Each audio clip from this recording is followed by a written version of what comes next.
Bonsoir, Juliette. La Tant plus que courte ça va. gabonaise. C'est comment? Hmm, oui, ça va et vous? J'espère que ça va. En Je vais fait, très je bien, voulais vous merci. raconter une histoire. Mais DM, je sais comment on te donne la femme cadeau, tu refuses. Tu as quel problème? Et c'est pour ça que tu es venu. Ne commence pas toi la courte ficelle avec ta malbouche là, pardon. Ah, je demande, oh, excusez-moi, oh, Bon, je voulais vous raconter une petite histoire. Bon, c'est un taximan qui m'a raconté ça. D'habitude, oh, bon, pour ceux qui sont au Gabon, ils savent que ici, quand on parle de béninois, ça fait peur, en fait. Mais le monsieur, c'est un béninois. Et bizarrement, l'histoire qu'il m'a racontée, en fait, j'étais étonnée parce que je me suis dit, mais comment un béninois, nous on a peur des béninois, mais comment un béninois peut vivre une situation comme ça? Il me dit, en fait, il avait l'air désespéré. Vous voyez, souvent quand vous montez dans le taxi et tout, il y a certains taximans là qui ont envie de trop parler, en fait. Il te raconte sa vie et tout. Mais le monsieur était désespéré. Je m'explique. Il me dit qu'il était d'abord dans une maison. Il vivait dans une maison de 3 chambres avec sa femme et ses enfants.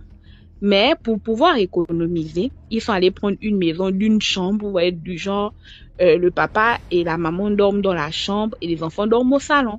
En fait, c'était pour faire, comment on appelle, c'était pour faire des économies. Eux aussi, au lieu de se renseigner un peu dans le quartier pour savoir ce qui s'est passé, ils ne se sont pas renseignés. Ils sont directement tout aller habiter dans la pauvre maison. Et la maison, c'était aussi la maison d'une dame béninoise. Ah, tous les locataires, en fait, c'était comme je vais expliquer ça comment, c'était du genre comme un camp. C'était un camp où il y avait auparavant plusieurs autres locataires. Mais les autres locataires avaient fui. Donc, il ne restait que le monsieur.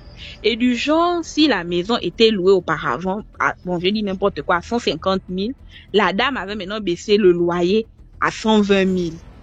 Du genre pour attirer des gens. Mais tout le monde fuyait parce qu'on savait que la maison était compliquée. Maintenant, le monsieur me dit, quand il arrivait avec ses enfants, du moins ses enfants étaient dans une école privée. Tout allait bien pour lui et il est chauffeur de taxi. Donc, il réussissait à joindre les deux bouts et tous ses enfants ne se plaignaient de rien et sa femme aussi. Il dit tout à coup, sa femme est tombée malade. Le pied de sa femme a commencé à enfler. Ses enfants tombaient malades. À l'école, ça n'allait plus. Lui-même aussi, dans ses affaires, rien ne marchait. Son taxi est tombé en panne, etc. C'est comme ça qu'il ne comprenait pas en fait ce qui se passait dans sa vie. Et lui, c'est un musulman. Donc, il est parti à la mosquée et tout. Il a expliqué ça un peu à l'imam. On a fait des séances. Je ne sais pas si eux aussi, ils font des séances de prière. Tout on a prié pour lui. Lui-même aussi, il avait des prières qu'il faisait et tout. Mais sa situation ne s'arrangeait pas. Sa femme étant malade et hospitalisée. Non, sa femme étant malade et couchée sur le lit pendant longtemps. Hein, parce que il m'a dit que dès qu'ils sont arrivés dans la maison, 2 mois plus tard, elle est tombée malade. Et elle ne s'est plus jamais levée. Elle n'a même plus jamais vu la lumière du soleil. Tous les jours, elle n'était que dans la chambre, allongée. Bizarrement, quand il passait dans le quartier, il dit que lui, c'était pas quelqu'un de très accessible. Quand il passe dans son taxi. Quand il rentre le soir, il vient juste à la maison et tout, il se lave, il mange, il dort. Les gens voulaient bien lui dire que, ah, papa, toi, tu vois pas que ta vie là, ça ne va pas. Quitte un peu dans la maison parce que la majorité des locataires qui étaient dans ces maisons-là sont partis. Mais c'était pas quelqu'un qui donnait l'occasion aux gens de lui parler. Il restait toujours dans son coin. Et un jour, sa femme fait un rêve où elle voit une vieille dame. Elle réitère encore une vieille dame parce qu'elle dit que la dame avait un bâton. Genre, elle s'appuyait, comme les vieilles mamans s'appuient sur le bâton pour marcher, qui est venue vers elle l'étrangler, mais elle n'a pas vu le visage de la dame. Elle a répété ça au monsieur plus de 3 fois, qu'à chaque fois, je fais toujours le rêve que je vois cette personne-là qui vient m'étrangler, mais je ne vois pas son visage. C'est comme ça que qu'est-ce qu'elle dit, qu'est-ce que le monsieur lui dit, oh non, on nous a demandé à la mosquée de prier, machin et tout, je vais faire des sacrifices, je vais donner à manger aux mendiants, ça va aller et tout. Mais ça n'allait pas toujours. Ça n'allait pas au point où ses enfants ont été même chassés de l'école parce que eux, ils n'arrivaient pas à payer la scolarité. Même l'argent pour manger, pour payer le taxi, tout ça, il n'y en avait plus. Et tout. Donc, c'est comme ça que ses activités ont cessé de marcher et tout. Lui-même, maintenant, son vieux taxi là, parce que même quand je suis montée au taxi, parce que le taxi il était vieux. Le bruit du moteur de ça. Il dit que ça n'allait tellement pas qu'il avait décidé même d'abandonner même le taxi là même. Il ne savait pas ce qu'il allait faire. C'est comme ça qu'un jour, quand il est allé à la mosquée, il a parlé de ça à ses frères et tout. Quelqu'un de la mosquée lui dit que, est-ce qu'avant d'entrer dans cette maison là, tu as quand même essayé de demander aux voisins ou bien aux gens du quartier comment ça se passe dans la maison ou bien comment étaient les anciens locataires. C'est comme ça qu'il dit que oui, effectivement, en rentrant, je vais demander. Il s'arrête au carrefour, il commence à poser la question aux gens. Que est-ce que les anciens locataires, comment ils sont partis, comment ils se comportaient et tout. Tout le monde avait peur de parler parce qu'effectivement, on connaissait la propriétaire dans le quartier et c'était une dame bien sorcière, selon ce que les gens du quartier ont dit. Mais on avait peur de lui parler. C'est comme ça qu'ici, on les appelle les mamans gâteaux. Celles qui vendent les beignets dans les quartiers au carrefour. Là, c'est comme ça que l'une d'elles a pris la parole et lui a dit non. Toi, c'est parce que tu ne donnes jamais l'occasion aux gens de te parler. Sinon, elle allait te dire de ne même pas rentrer dans cette maison-là parce que cette maison-là, elle est un peu comme hantée. Que tu ne remarques pas qu'autour de toi, il y a des locataires. Non, autour de toi, il y a des maisons qui sont censées être habitées, mais c'est vide. Et toi, comme par hasard, parce que peut-être on t'a baissé le prix du loyer, tu es quand même allé entrer là-bas. Que si tu es intelligent, sors de cette maison-là. Il a dit, ok, il est parti. Quand il arrive à la maison, sa femme était toujours malade, ça faisait déjà plus de 6 mois. Sa femme était toujours malade et allongée dans la chambre. Il arrive à la maison.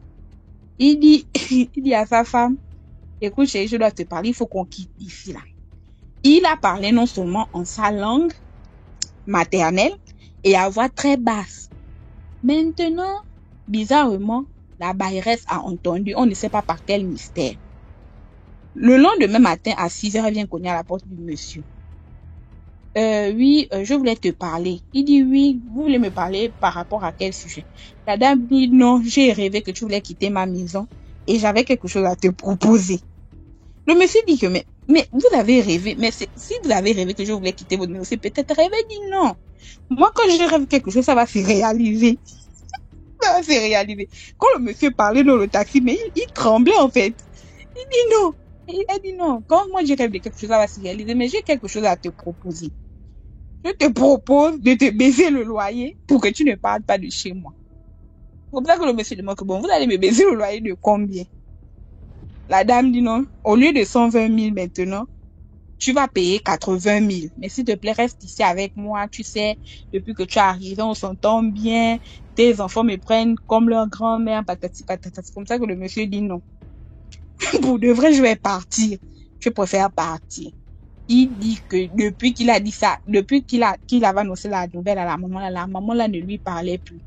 Mais il n'était pas encore quitté. Hein. À l'instant où il me racontait, il n'était pas encore quitté. Mais il me disait qu'il était en train de chercher une maison. C'est la raison pour laquelle, en fait, il était même dans mon quartier. Il me demandait s'il n'y avait pas de maison à louer et tout machin. Je disais non.